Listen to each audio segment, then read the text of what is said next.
পছন্দ হয়েছে তোমার পেয়ারাটি?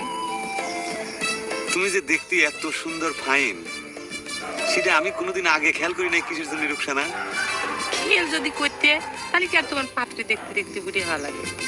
সেই কথাই তো ভাবতেছি হোসনিয়ারা। আমার চোখের সামনে এত সুন্দর পাত্রী থাকতি, আমি কিসের জন্য কুত্তের মতো ঘেউ ঘেউ করে সারা দেশ বিদেশ ঘুরে ঘুরে খালি পাত্রী চাই করে বেড়াইছি। জানি জানি জানি, আমি সব জানি।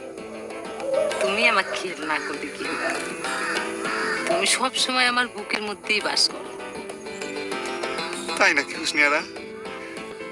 তুমি খালি নামে পেয়ারালি হয়েছ, সারা গায়ে পেয়ারের লেশ মাত্র নাই।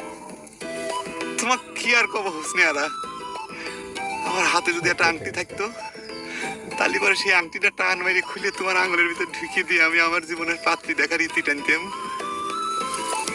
আংটি না থাকতেও কিন্তু আংটি বদল করা যায়, সেটা কি জানো পেয়ারালি?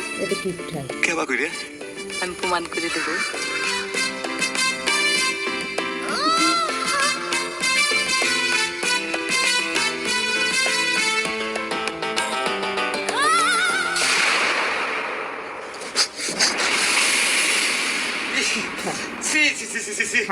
মেয়েটার কোনো লজ্জা সরম বলে কিছু নাই, চরিত্র বলে কিছু নাই।